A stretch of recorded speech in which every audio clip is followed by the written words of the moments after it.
우리가 우리에게 죄 지은 자를 사하여 준 것 같이 우리 죄를 사하여 주시옵고. 오늘 용서의 다른 이름은 사랑입니다. 그래서 주기도문 시리즈 이제 5번째이고요. 그 다음에 우리 한번 주님의 기도, 가르쳐 주신 기도를 한번 우리들의 목소리로 이제 꾹꾹 눌러서 한번 고백해 보면 좋겠습니다.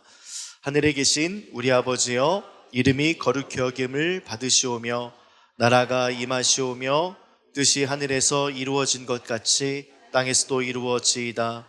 오늘 우리에게 일용할 양식을 주시옵고 우리가 우리에게 죄 지은 자를 사하여 준 것 같이 우리 죄를 사하여 주시옵고 우리를 시험에 들게 하지 마시옵고 다만 악에서 구하시옵소서. 나라와 권세와 영광이 아버지께 영원히 있사옵나이다. 아멘. 마치 이 구절은요, 우리가 우리에게 죄 지은 자를 사하여 준 것 같이 조건 같아 보여요. 이렇게 용서하면 우리 죄를 용서하시겠다. 그런데 하나님께서 우리에게 주신 그 용서와 사랑은 조건이 아니었거든요.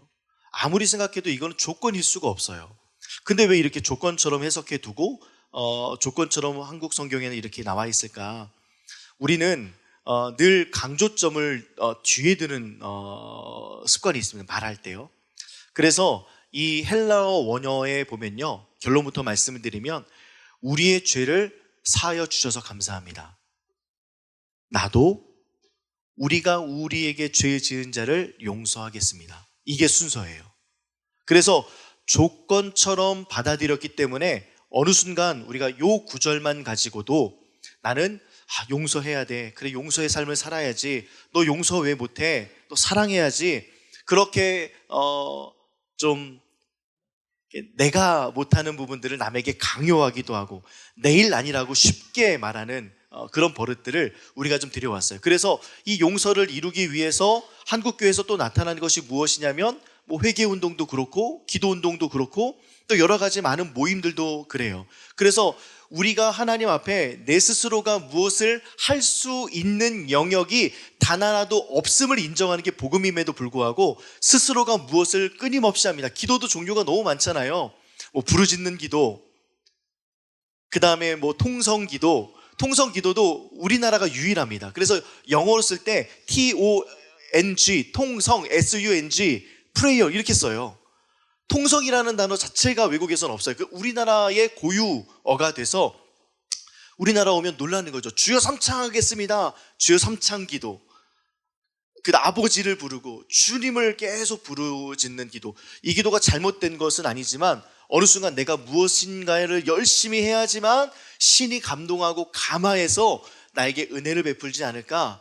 이것이 바로 우리들의 사고 속에 녹아져 있었던 거죠. 그래서 우리가 신앙생활할 때 버려야 될 것은 무엇이냐면 내 힘으로 무엇인가 하려는 것들을 버려야 합니다. 나가 빠지고 하나님으로 채우는 습관들을 들여야 하는데 늘 나로부터 시작하고 내가 은혜 받고 내가 잘되고 내가 범사에 늘 나라는 존재가 앞서다 보니 하나님의 은혜가 늘 뒷전이고요. 그러다 보니 내 열심으로 하다 보니 내 공로가 생기고 내 의가 생겨서 결국에는 다른 사람을 정죄해야 합니다. 너 기도해야지, 너 헌금해야지, 너 예배생활 잘해야지. 자기 자신에게 해야 될 말들을 타인에게 할 때가 참 많이 있어요. 우리들의 삶 속에 그런 일들이 한두 가지가 아닌 것 같습니다. 우리 목요일 날도 말씀을 드렸지만 내 열심으로 기도하다 보면요, 어느 순간 내 열심이 이 성경 안에 딱 들어박혀서 이 성경에서 말하는 범주에서 조금 더 하고 싶은 마음들 있을 수 있겠죠. 그런데 이것들을 내 해석으로 내가 가지고 가는 내 열심으로 끌어다 보면 결국에는요, 우리 목요일 날도 제가 조심스럽게 이야기했지만 내가 잘못을 10번 하면 회개를 10번 이상 해야 되고 내가 100번 내가 잘못하면 100번 회개해야 되는 그런 내가 잘못한 부분에 대한 인과응보가 그로 인해서 나타난다라고 생각하는 그 잘못된 복음 아닌 것들이 우리 삶 속에 침투해 있다. 그 중에 한 가지가 더 있다면요, 바로 각에 흐르는 저주예요. 이런 얘기 많이 들어봤잖아요. 각에 흐르는 저주는 있다 없다? 없어요. 100% 성경에서는 각에 흐르는 저주에 대해서 이야기하고 있지 않습니다. 가계에 흐르는 저주는 없어요. 주님께서 주님께서 하나님을 신뢰하지 않고 하나님을 따르지 않는 자에게는 3, 4대의 저주를 내리고 하나님을 믿고 하나님의 말씀을 따르는 자에게 천대의 은혜를 베푼다 말씀하지 않으셨습니까? 맞습니다. 그거를 가지고 가게에 흐르는 저주, 그래서 막 대의 저주를 끊어야 된다. 그 윗등에서 예수를 잘 믿는 사람은 이렇게 복받은 가정이 나온다. 철저하게 이 복은 예수의 복이 아니라 여러분들 잘 먹고 잘 사는 게 복입니까? 예수를 아는 게 복입니까? 그런데 예수를 아는 복을 우리가 받았음에도 불구하고 그 사람이 좋은 집에 못 살거나 아들이 좋은 대학에 못 가거나 딸들이 좋은 대학에 못 가거나 좋은 직장에 못 가면 마치 예수를 잘못 믿은 것처럼 마치 우리 가게에 흐르는 저주 때문에인 것을 생각하면서 사람들이 그것을 끊으려고 애를 씁니다. 이건 무당 같은 짓이에요. 하지 말아야 될 행동들입니다. 왜냐하면 히브리인들이 집을 짓고 히브리인들이 유대인들이 가족의 구성원들을 보면 저희 때만 하더라도 저와 아내와 하음이 셋만 살아요. 한 대, 두 대, 하음이가 결혼하면 이제 두 대가 살겠죠. 근데 예전 우리 응답하라 1988을 보면 지금 거기도 뭐 덕선이네 가정도 뭐 다인 사는 건 아니지만 그 이전의 시대를 생각해 보면 할머니, 할아버지, 엄마, 아빠, 그 다음에 자녀들까지 3대가 같이 사는 경우가 참 많았습니다. 그래서 화장실 난리도 아니었잖아요. 그래서 빨리 나와, 나 어디 가야 돼, 아침에 그 전쟁통, 그 다음에 아빠가 뭐 한마디 하면 모두 다 깨갱하는 그 시대, 그때만 하더라도요, 할아버지가 살아계시든지 할머니가 살아계시면, 저희 할머니가 살아계실 때만 하더라도 저희 집에 이제 아버지가 일하시면서 선물 받아온 거 있으면 꼭 할머니를 먼저 보여드리고 할머니 먼저 맛을 보여드리고 그 다음에 저희가 먹을 수 있었거든요. 아버지보다도 할머니가 먼저였어요. 어른이니까요. 그런 시대가 있었어요. 요즘에는 인사를 안 하는 시대가 됐고, 물론 우리 라이트하우스 파주의 우리 키즈와 틴즈 우리 청년들은 인사 잘하는 것 같은데 밖에만 나가도요 무서워요. 말 한마디 걸기 어려운 세대가 지금 세대가 됐고, 또 동방예의지국이라는 말 자체가 사라졌잖아요. 우리는 인사하는 민족, 밥 먹었슈? 라고 이야기하면서 그간 안녕하셨습니까? 라고 안부를 묻는 그런 나라였음에도 불구하고, 게다가 이사하면 떡도 돌렸어요. 그래서 제가 여기 오자마자 한 바퀴 쭉 돌면서 저는 커피와 간식을 돌렸어요. 어제도 우리 밑에 이제 분식집 찾아가서 이제 커피 드리고 그랬는데, 늘 우리는 그런 마음이 좀 넉넉한 마음이 있어야 되는데 개인주의 나라는 마음 때문에 우리는 그 마음을 좀 품어내지 못할 때가 있어요. 근데 교회들은, 또 여러분들이 교회로 사는 사람들은 주변 이웃들에게 또 좋은 일이 있을 때마다 인사하고 안부를 묻고 또 나눌 것들은 나누는 시간. 그래서 1988 요즘에 저 안 봤거든요. 최근에 1988 보니까요 식사를 나누더라고요. 밥을 이렇게 차리면 우리 집에서 뭐 깍두기를 했어, 우리 집에 고기를 좀 했네. 근데 그 당시 고기는 저도 옛날에 기억나지만 고기가 이제 신문지에 둘둘둘 말리고 약봉지도 이렇게 간호사분들이 이렇게 접어서 약봉지 이렇게 세모나게 만든 거, 우리 안치숙 성도님 세모나게 만들 줄 아세요? 안치숙 성도님 그 약봉지 네. 찍잖아요. 옛날에는 이렇게 세모나게 이렇게 막 접어서 만들었거든요. 빠서. 그랬던 거 기억나시죠?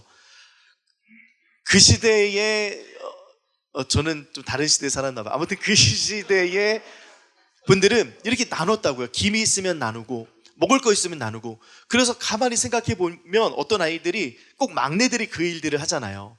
그러니까 아니 이러면 다 같이 모여서 먹지 뭐 이렇게 돌아다니냐고 이렇게 할 정도로 내가 만든 음식이 각각의 가정에 똑같이 배치가 돼서 같은 식탁에 같은 구성원들이 같은 반찬과 같은 밥을 먹으면서 서로 이야기 나누면서 저녁을 꽃피우는 그런 시대. 그 시대가 바로 불과 얼마 전이고, 그때는 어른들이 아이들에게 예의를 가르쳤던 시대. 예수님 시대 때는요 그 시대보다 더했거든요. 3, 4대가 같이 살았어요. 3, 4대가 같이 살다 보니까 어른을 공경할 줄 알고요, 3, 4대가 같이 살다 보니까 조심스러웠습니다. 3, 4대가 같이 살다 보니까 한 하나님을 섬기면서 같이 예배하고, 아버지가 할아버지가 예배를 드리자고 하는데 그것을 마다할 만한 사람이 없었습니다. 함께 예배하고 그 가족의 공동체가 하나님 중심으로 옮겨졌고 하나님 중심으로 살았단 말이에요. 그런데 이 가족 중심의 하나님 중심으로 살았던 이 3, 4대 중에 그 한 사람이라도 하나님의 말씀에 어긋나거나 하나님의 말씀에 순종하지 않거나 하나님 말씀에 불순종하게 되면 하나님께서는요, 이 하나님의 천대의 은혜를 베풀기 위해서 저주를 내리시는데, 이것을 대수로 딱딱 끊어서 나의 아버지, 그 할아버지, 그의 할아버지의 죄를 생각하면서 나를 저주하시는 게 아니라 그 3, 4대에 함께 살고 있는 그 시대의 천대의 은혜를 베풀어 주시기 위해서 하나님께서 회초리를 드신다, 이 말씀이 3, 4대의 저주입니다. 그런데 우리는 이것을 잘못 이해해서 가계전을 끊읍시다, 쇠사슬이 끊어지는 소리를 들어야 됩니다, 이러면서 우리가 신앙생활했던 것들이 있어요. 저희 어머니도 순복음교회에서 그런 이야기를 듣고, 아닙니다, 그런 영향을 받고 있었던 저도 그거 아닙니다, 그거는 믿음이 아닙니다. 왜냐하면 성경에서 정확하게 계대에 흐르는 저주가 없다고 그래요. 계대는 뭐냐면 아버지의 이가 시리다고 해서 아들의 이가 시리지 않는다는 거예요. 명확하게 성경에서는 아버지의 이가 시리다고 해서 아들의 이가 시리지 않다, 명확하게 얘기하겠음에도 불구하고 다른 복음을 가지고 와서 다른 해석을 하는 거죠. 10번 기도, 100번 기도, 이게 무슨 의미가 있겠습니까? 그 기도의 의미는요, 하나님께서 모든 것을 은혜로 덮으실 수 있음을 믿고 나의 모든 저주를 하나님의 그 은혜와 사랑으로 덮으신 것을 믿고 의지하면서 하나님께 나아가는 태도거든요. 만약에 여러분들의 그 자녀가 진짜 한 100번 정도 잘못 뭔가 했어요. 그러니까 아빠, 원집사님, 다니가 아빠 잘못했어요. 괜찮아. 아빠 잘못했어요. 괜찮아. 아빠 진짜 잘못했어요. 괜찮아. 아빠 잘못했어요. 괜찮다고 이런 말 안 나오겠습니까? 아빠의 마음을 모르는 아들의 태도가 그런 거예요. 아빠의 마음과 그 부모의 마음의 태도를 모르는 자가 그렇게 해서라도 해서 내가 어느 정도 분량을 채워야지만 하나님께서 기뻐하시겠다, 이거 종교입니다. 종교가 아니고서는 설명할 수가 없어요. 근데 복음은요, 하나님의 은혜에 집중하게 합니다. 오늘 이 본문 말씀이 그렇습니다. 우리가 우리에게 죄 지은 자를 사하여 준 것 같이가 아니라 우리의 죄를 사하여 주심을 감사합니다. 내가 철저하게 용서받을 수 없는 죄인임에도 불구하고, 내가 하나님의 은혜를 받을 수 없는 사람임에도 불구하고 나에게 은혜를 베풀어 주셨으니 우리가 우리에게 죄 지은 자를 사하여 줄 수 있는 그 마음의 넉넉함을 허락하여 주옵소서. 용서의 다른 이름은 아까 우리 민영이가 이야기했던 대로 사랑이에요. 근데 이렇게 하기에는 너무나도 식상한 이야기고, 이렇게 이야기했던 사람들이 많아서 좀 다른 거를 늘 생각하면서 다녔어요. 월요일 날부터 이제 말씀이 본문이 정해지고 월요일부터 이제 제목부터 생각해서 말씀 가지고 저는 늘 그걸 가지고 늘 생각하면서 이렇게 다니는데, 이 말씀을 생각하면서 그래, 용서의 다른 이름은 사랑이지, 그래 사랑하셨으니까 용서하셨지, 근데 조금 더 이걸 좀 임팩트 있게 좀 이야기하고 싶어. 그러면서 이제 우리 하음이랑 하음엄마가 그 나온산을 되게 좋아하거든요. 거기에 이제 이장우가 있어요. 이장우가 원래 이렇게 잘생긴 배우고 키도 크고 그냥 생긴 것 자체가 멋져요. 근데 이제 박나래나 그 누구죠? 전현무는 이게 좀 아니잖아요. 얼굴이 아니잖아요. 근데 그들과 함께 모여서 좀 독보적이었고, 근데 같이 막 먹으니까 저도 덩달아서 막 먹게 되고, 야 저런 사람도 먹는데, 저는 그냥 전현무와 박나래 같은 사람인데 마치 이장으로 생각해 먹어도 돼 이러면서 막 살도 같이 찌면서 이랬던 우리 대한민국 사람들이 있었을 거란 말이죠. 그런데 이 친구들이 어디 대만인가 홍콩인가 놀러 가서 되게 부드러운 그 족발을 먹었어요. 족발을 먹었더니 헤베베하대, 헤베베. 헤베베하다가 무슨 뜻인지 아세요? 너무 부드러워서 헤베베베, 헤베베베. 이래서 헤베베라는 말이 나왔어요. 그래, 그 용서는 헤베베베 이걸까? 헤베베라고 할까? 이것도 조금 아닌 것 같아. 그래요. 용서는 좀 그래, 내가 말랑말랑해지고 하나님의 은혜와 사랑, 그것도 맞는 얘기지만 좀 다른 게 있었으면 좋겠어 하다가, 오늘 간식의 이름이 뭐예요? 약과자죠. 약과는요, 꿀과 기름을 섞은 밀가루 반죽을 판에 박아서 모양을 낸 후 기름에 지진 과자, 속까지 검은빛이다 라고 해서 이제 그래서 약과거든요.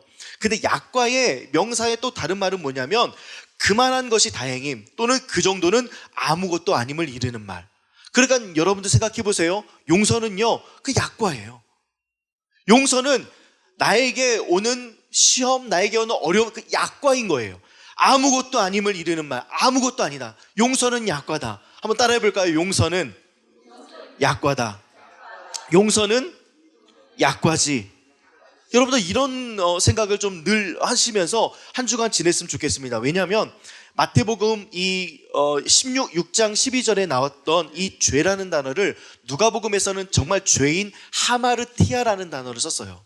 그런데 이 마태복음에서의 이 죄는 하마르티아라는 단어를 안 썼습니다. 헬라어 어려워서 제가 말을 못하겠는데 이 단어의 뜻은요, 빚이라는 뜻이고 부채라는 뜻이에요. 갚아야 될 것들. 그래서 우리가 우리에게 갚아야 될 것을 지은 자를 사하여 준 것 같이 우리가 갚아야 될 것을 사하여 주시고, 이것을 마태복음 18장에서 어떻게 설명하고 있냐면 같은 빚으로 설명하고 있습니다. 그런데 이 빚에 대해서 이야기하기 전에 베드로가 예수님께 질문합니다. 한번 18장 21절 같이 한번 읽어보겠습니다. 시작. 그때 베드로가 나와서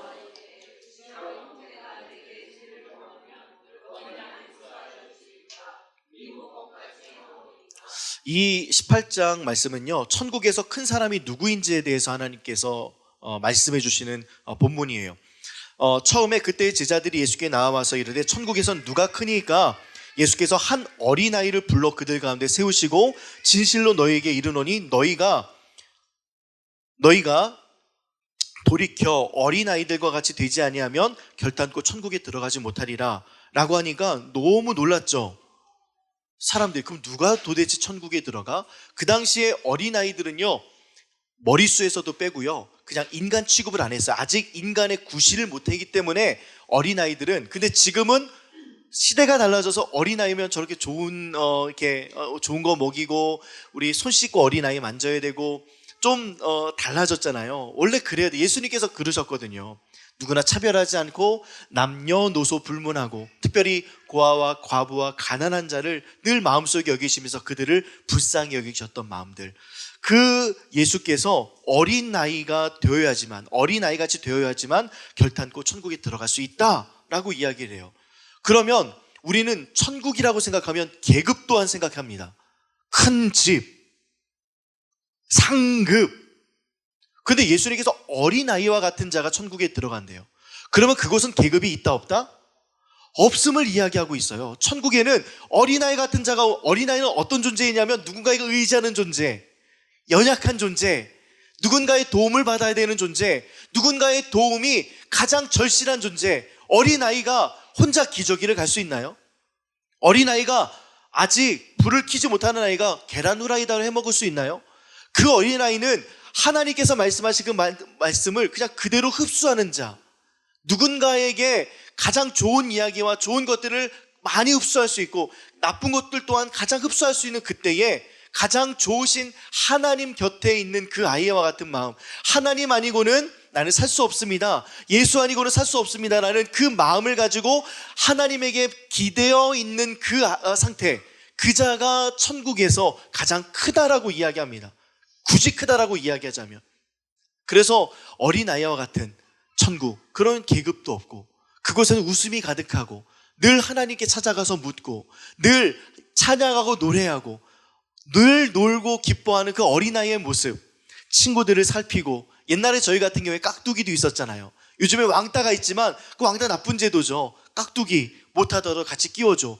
그 깍두기는 어떤 팀에 가냐면 가장 강한 팀에 갔어요. 약한 팀에 가지 않아요. 두 팀이 있으면 A팀이 강하고 B팀이 약하면 A팀의 깍두기를 보내요. 그래서 평균을 맞춥니다. 함께 해보자. 이게 천국의 모습 아닐까 싶어요. 우는 아이들, 그 다음에 독사굴에 손을 넣어도 물지 않는 그곳. 어린아이들은 관심과 호기심이 많죠. 그 관심과 호기심이 많은 아이도 혼내지 않는 그 나라, 그 나라가 천국이다라는 것을 가르쳐 주시면서 이제 베드로가 질문합니다. 그때 나와 이르되 주여, 형제가 이제 자기도 이제 천국에 대한 소망을 가졌는데 어린아이 같지 않은 마음을 갖고 있다 보니 이제 베드로가 질문합니다. 죄를 범하면 어린아이들은 그래 나 용서할게, 그냥 끝, 너 먹어, 끝, 나 괜찮아, 끝, 울기도 하지만 그냥 단순하잖아요. 근데 이제 베드로는 복잡해졌어요. 자기의 삶을 보니까요. 주여, 내 형제가 내게 죄를 범하면 몇 번이나 용서하여 주리까? 7번까지 하오리까? 그랬더니 예수님의 대답은 어떤 대답이셨냐면 22절에 이렇게 말씀하고 있습니다. 예수께서 이르시되 내게 이르노니 뭐라고요? 7번씩 70번이라도 7번뿐 아니라 7번을 70번까지라도 해라라고 이야기하죠. 그러면 7번에 70번이면 490번이거든요. 가능합니까? 7번도 어려워요. 아까 다니가 아빠 미안해요. 용서해 주세요. 잘못했어요. 사과드립니다. 제 진심을 받아주세요. 저는 나쁜 놈이에요. 저 쓰레기예요. 뭐 이렇게 했어요. 7번 되기도 전에 화나요. 저도 그럴 것 같아요. 그냥 똑같은 이야기만 앵무새처럼 반복한다면요. 그런데 490번이라는 이야기는 어떤 의미냐면 우리가 할 수 없다예요. 너희는 할 수 있는 존재가 아니다. 근데 할 수 있으신 분이 계세요. 그분이 누구십니까? 예수세요. 나를 그렇게 용서하셔서. 그 본문의 말씀이 바로 뒤에 나타나는데요. 23절 말씀 같이 읽겠습니다. 시작. 그러므로 천국은 그 종들과 같이 결산하려 하던 어떤 임금과 같으니, 이 어떤 임금, 근데 이 어떤 임금이 결산할 때 10,000달란트 빚진 자 하나를 데리고 왔습니다. 10,000달란트는 천문학적인 액수입니다. 저는 수학을 잘 못해요. 그래서 수학을 포기했죠. 그래서 한번 계산을 부탁드릴게요. 한 달란트는 대략 한 6천만 원에서, 이렇게 스펙트럼을 좀 넓게 봅니다. 6천만 원에서 9억까지도 봅니다. 한 달란트는 꽤 커요. 그러니까 한 달란트가 6천 데나리온의 가치를 갖고 있거든요. 6천 데나리온은, 한 데나리온은 하루 품삯이에요. 그러니까 10만 원으로 계산하면 6천만 원, 20만 원으로 계산하면 1억 2천, 뭐 이런 식으로 되는 거죠. 근데 많이 버시는 분들 계시니까 거기에 대한 평균을 대부분 한 6억 정도라고 보는 경향이 있어요. 그래서 6천에서 9억까지 보지만 그 스펙트럼을 그냥 6억 정도로 축소해서 봅니다. 근데 이 한 달란트가 6억이에요. 그러면 10,000달란트는 얼마입니까? 6조가 되겠죠. 그쵸? 6조? 6조가 한 사람이 감당할 수 있는 액수입니까? 못 감당합니까? 감당하지 못해요. 우리가 평생 만져볼 수도 없고요. 아마 파주시나 일산시 어느 정도 예산 편성되는지 모르겠지만 이런 도시 안에서의 예산 정도가 되지 않을까 싶어요. 아주 큰 액수입니다. 어마어마한 액수입니다. 근데 그 빚을 이제 가지고 있었던 자를 하나를 데리고 왔습니다. 갚을 것이 없었어요. 아무것도 없었습니다. 종이었습니다. 주인이 명하여 그 몸과 아내와 자식들과 모든 소유를 다 팔아 갚아라 라고 이야기합니다. 그랬더니 그 종이 엎드려 절하며 이르되 내게 참으소서까지 했으면 좋았는데, 내게 참으소서, 용서해 주세요. 아니면 잘못했습니다. 저 이 빚을 어떻게 갚습니까? 아내를 팔다니요, 딸을 팔다니요, 아들을 팔다니요. 그냥 제가 죽어서라도 이 빚을 갚을 수만 있다면 좋을 텐데. 그런데 뭐라고 이야기하냐면 그 종이 엎드려 절하며 이르되 내게 참으소서, 다 갚으리이다. 다 갚는다고 이야기해요. 또다시 종교심이 보이죠. 하나님이 아닌 다른 열심으로 이 땅에 하나님의 마음을 감화시키고 신의 마음을 감화시키려고 하는 수없이 많은 종교들, 지금도 다 갚는 중입니다. 근데 갚을 수 없어요. 하나님의 은혜, 6조 정도 되는 그 은혜는요, 내가 할 수 있는 영역이 아니라 하나님이 탕감해 주어야지만 가능한 영역입니다. 그래서 우리 주님께서 뭐라고 말씀하시냐면 다 갚으리이다 라고 하니까, 갚을 수 없는 자가 갚으리이다 라고 이야기하니까 그게 얼마나 불쌍합니까? 할 수 없는 자가 하겠다라고 하니까 얼마나 불쌍해요. 그랬더니 그 종의 주인이 불쌍히 여겨 놓아보내매 그 빚을 탕감해 주었다. 그 빚을 없애주었습니다. 하나도 남김없이 없애주었습니다. 6조가 갑자기 사라졌습니다. 부채가 자기가 어떤 식으로 나라를 운영했는지, 아니면 주인의 것을 다 태워먹었는지 어떻는지 모르지만 가진 것 아무것도 없는 자가 평생토록 갚아도 모자랄 그것을 그냥 말 한마디로 갚아주었습니다. 그것이 바로 하나님의 그 아들 예수를 통하여서 우리에게 갚아준 빚을 설명해 주시고자 우리에게 말씀한, 우리는 그렇게 10,000달란트 탕감을 받은 자입니다. 한번 따라해 볼까요? 나는 10,000달란트를 탕감받았다. 그런데 이 탕감에 주었더니 바로 그 종이 나가서, 얼마나 감사합니까? 공기도 다르고 햇살도 다르고 날씨도 너무 좋고 옷 입은 것도 옛날보다 더 괜찮아 보이고 또 그럴싸해 보이고 남편 보고 아내 보고 싶고 아들 보고 싶고 딸 보고 싶고 너무나도 좋았을 거예요. 그런데 그 종이 나가서 룰루랄라 하다가 100데나리온 빚진 동료를 한 사람 만납니다. 만나서 붙들어서 목을 잡고 이르되, 죽이려고 했던 거죠. 빚 갚아! 돈 내놔! 이런 거예요. 10,000달란트 탕감받은 자가 100데나리온 탕감받은 자한테 목을 붙들고 죽일 듯이 그 사람에게 돈 내놔. 너 언제 갚을 거야? 가장 험악했던 자기 자신의 삶을 보지 못하고 단지 100데나리온, 한 데나리온이 10만 원 정도, 20만 원 정도라면 100데나리온이 얼마입니까? 1,000만 원, 2,000만 원 갚을 수 있는 돈이에요? 못 갚는 돈이에요? 갚을 수 있을 정도의 돈이에요.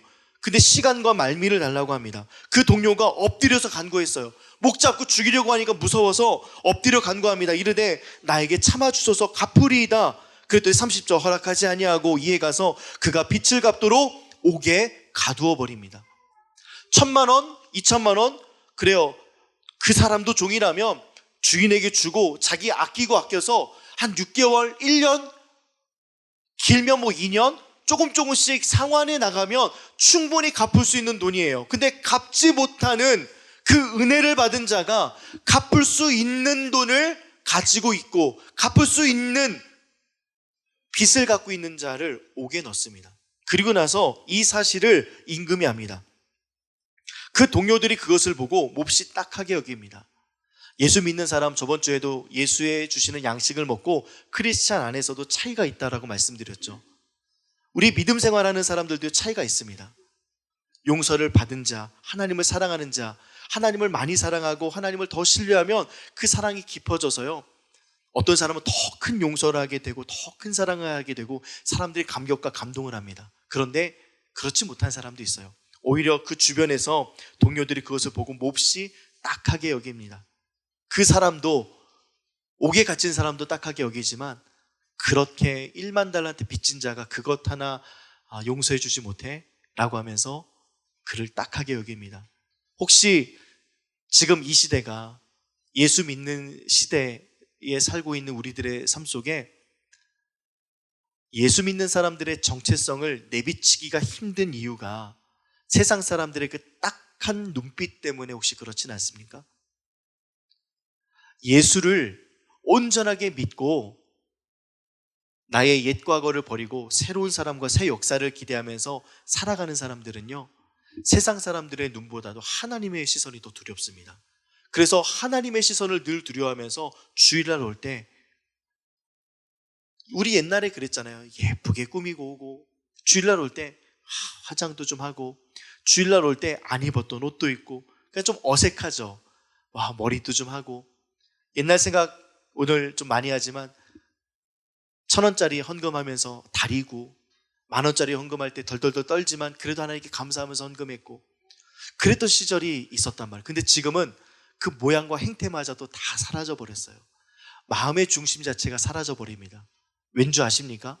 세상에 대놓고 내가 그리스도인으로 살아가지 않기 때문에 그래요. 싸울 준비가 안 돼 있습니다. 왜냐하면 내가 무기가 없으니까요. 그냥 무기가 없고 무기가 장착되지 않으니까 싸우려는 시도조차도 안 합니다. 세상은 우리를 늘 공격하는 사자와 같이, 이리와 늑대 떼와 같이 준비태세를 갖고 있는데 우리는 준비태세하지 않고 위장만 합니다. 예수 믿는 것처럼 안 믿는 것처럼. 우리가 정말 정체성을, 예수의 정체성을 갖고 살아갈지 아니면 이 땅의 정체성으로 살아갈지, 저번에 우리 홍 목사님 오셔서 말씀하셨잖아요. 이 땅의 정체성으로 살아가기에는 하나님 무섭기도 하고 또 그걸 다 버리자니 또 무섭기도 하고, 그런데 또 입자니 세상에서 또 섞여서 살아야 되겠고, 이러니까 어중간하게 살아가고 있는 우리들의 모습 있다라고 이야기했잖아요. 꼭 그런 것 같습니다. 그래서 다른 사람의 판단, 다른 사람의 딱하게 여김을 보지 않도록 우리 크리스찬으로 용서하며 사는 저와 여러분들 되기를 주님의 이름으로 축복합니다. 그렇게 살아가는 저희들 1만 달란트 빚진 자로서 우리가 용서받고 탕감받고 또 누군가를 용서하고 이건 약과지라고 생각하면서 한 주간을 보내는 여러분들의 인생 속에 하나님의 놀라우신 은혜가 반드시 있는데요. 어떤 은혜가 있냐면 약과지, 맞아요. 한번 따라해 볼까요? 용서는 약과지. 이 정도는 약과지. 내가 받은 게 큰데, 내가 받은 게 어마어마한데요. 다니엘서 1장 20절에 보니까요, 왕이 그들에게 모든 일을 묻는 중에 지혜와 총명이 온 나라와 박수의 술객보다 10배나 나온 줄 아니라, 다니엘과 세 친구에 관련된 이야기거든요. 다니엘과 세 친구가 하나님의 말씀에서 벗어난 것을 아예 안 했어요. 세상에 옷 입지 않고 나는 그 신상에게 전한 음식을 먹지 않겠습니다. 나는 구별되는 인생을 살겠습니다. 나는 하나님의 편에 서겠습니다. 나는 하나님 편에 서서 내가 죽을지언정 하나님만 의지하고 믿고 따르겠습니다.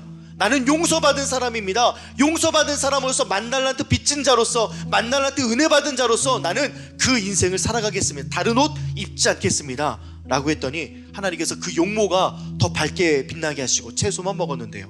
근데 그들이 수학하고 그 다음에 공부했던 사람들 안에서도요, 술객보다 온 나라의 박수, 온 나라의 그런 천문학을 갖고 있는 사람들보다 2배도 아니고 10배나 10배나 더 많은 하나님의 은혜를 주셨어요. 10배예요. 근데 그 10배라는 이야기를 제가 이 다니엘서 읽다가 찾고 난 이후에 이번 주 신방에 한 곳이 있어서 출애굽기 말씀을 보니까요, 출애굽기에 우리 총리였던 우리 요셉을 알지 못하는 이제 왕이 일어납니다.